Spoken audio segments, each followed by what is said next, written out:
Bismillahirrahmanirrahim. This is Aisha Wasim taking chemistry of class 9th. The topic of this presentation is battery. Battery is a source of electrical energy. This means here we are converting chemical energy into electrical energy. So what is battery? Battery is a galvanic cell or group of galvanic cells joined in series. You can also have a look at the diagram. In this diagram, they have given you a battery called dry cell. You are very much familiar with the use of this dry cell. Let us quickly revise a galvanic cell. A galvanic cell involves redox reaction, means here reduction and oxidation will take place simultaneously. It consists of two half cells. One half cell, there is an active metal which is capable of losing electrons. So this active metal acts as anode. The other half cell contain a less active metal which act as cathode. Here in this case, copper will act as cathode. The electrons coming from anode enter the cathode and they are gained by the copper ions or by the metal ions present in electrolyte and they deposit in the form of pure metal outside the copper or the metal cathode.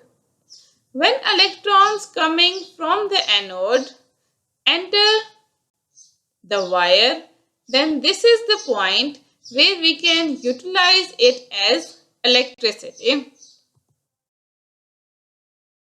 Now we will discuss dry cell. A dry cell again has anode, cathode and electrolyte. In this case, the anode is made from zinc metal which makes the outer casing of this dry cell. It acts as anode because zinc is an active metal and it is more capable of losing electrons. In dry cell, the inner cathode is made from graphite. The electrons lost by the anode will reach the cathode through external wire. In case of dry cell, the electrolyte is a mixture of manganese dioxide and carbon. It also contains mixture of ammonium chloride and zinc chloride.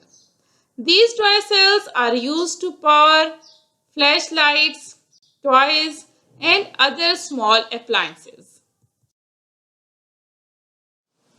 The anode and cathode here are not in direct contact with each other, so the electrons lost by the anode have to travel through the external wire in order to reach cathode.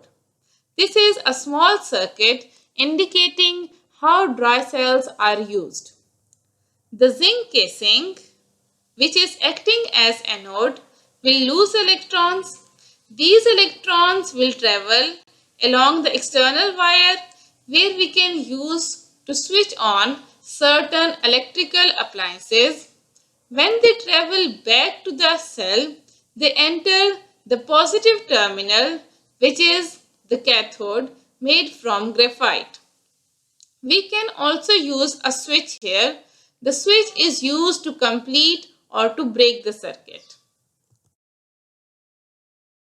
These are the reactions taking place in the dry cell. In dry cell, at anode, zinc converts into zinc ions by losing 2 electrons.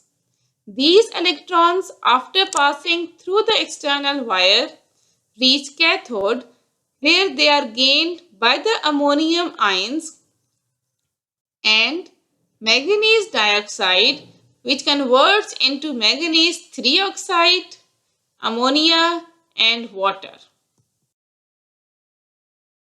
I hope this presentation will be helpful in understanding dry cell.